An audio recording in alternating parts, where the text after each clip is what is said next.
Salut tout le monde, comment allez-vous? Moi ça va plutôt bien. Aujourd'hui on se retrouve pour une nouvelle vidéo, une nouvelle théorie sur Dragon Ball. Alors c'est une théorie qui est assez récente tout simplement de ce que je vois sur le site. Ça s'appelle tout simplement le site dbz.com. Eh bien la théorie serait faite à partir du 1er février 2022, donc de cette année.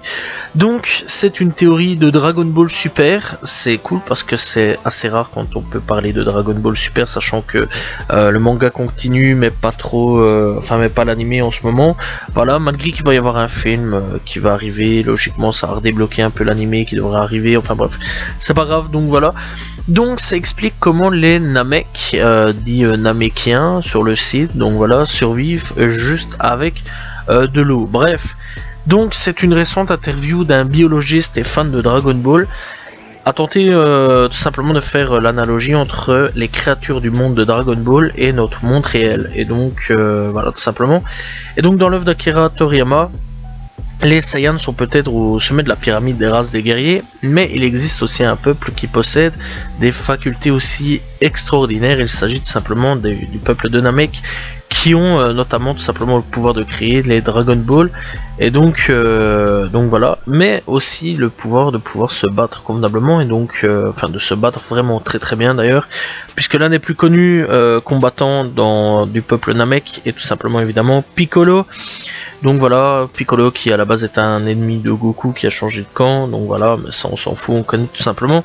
Et donc dans la nouvelle interview du site de Dragon Ball, deux scientifiques ont proféré ont profité tout simplement de l'occasion pour discuter de la façon dont Piccolo et les autres membres de son peuple sont capables de survivre tout simplement uniquement avec de l'eau, et que cela implique en termes de biologie pour ces extraterrestres verts.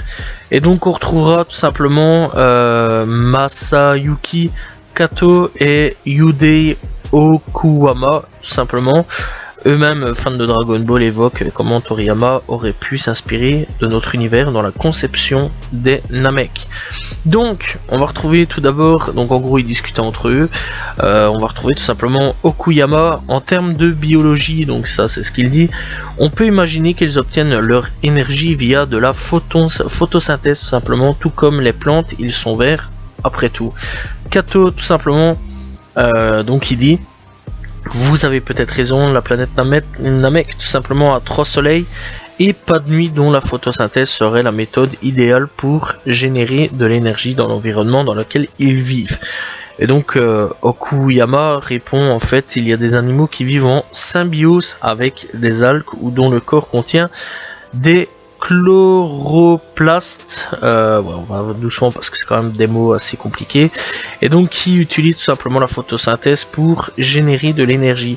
Le corail est un exemple célèbre, mais il y en a d'autres aussi. L'un d'eux est une espèce de limace de mer tout simplement appelée Placobranchus ocellatus, ressemblant même à, ils disent tout simplement que ça ressemble à un membre de Namek. Bon, on va pas se mentir, vu la gueule du truc, ça ressemble absolument pas à un mec de Namek, mais c'est pas grave.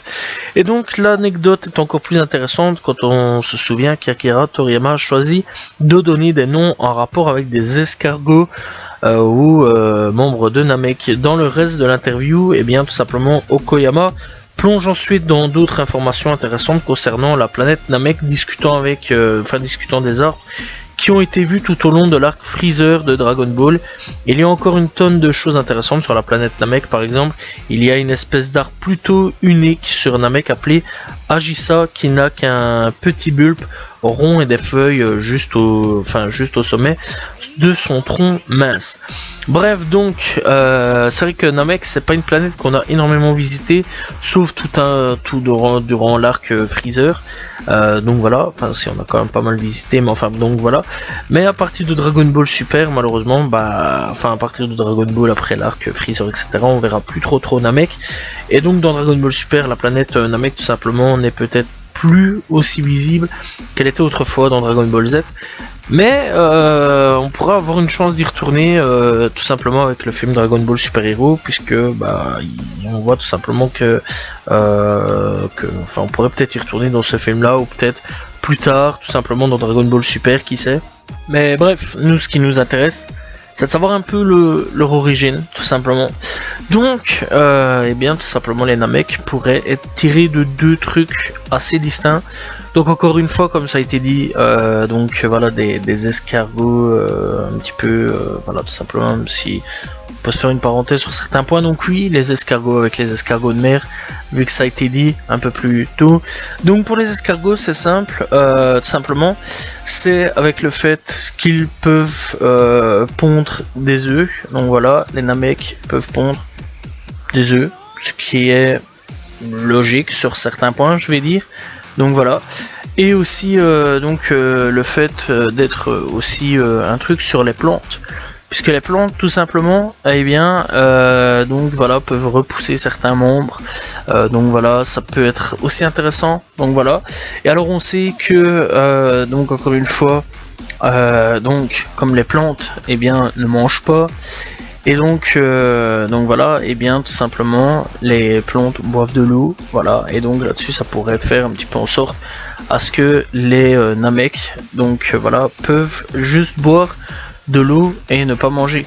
C'est comme à peu près la reproduction avec les escargots, c'est pour ça que je parlais des œufs, bah tout simplement les escargots ne font des œufs, tout simplement. Bref, ça c'est poussé hein, au niveau du truc quand même. Mais il faut savoir quand même que c'est vrai que c'est une théorie, je trouve, assez intéressante quand même. Donc voilà, et j'ai un petit peu poussé le truc un petit peu plus loin en parlant de deux espèces différentes avec les plantes et les escargots. Donc voilà, les escargots des mers et les escargots même de terre, hein, on peut en parler aussi. Donc voilà, je trouve ça assez intéressant comme truc. Donc voilà, et le fait de pouvoir repousser des membres, ça expliquerait aussi le fait d'être un peu une plante, etc. Donc voilà, certaines choses.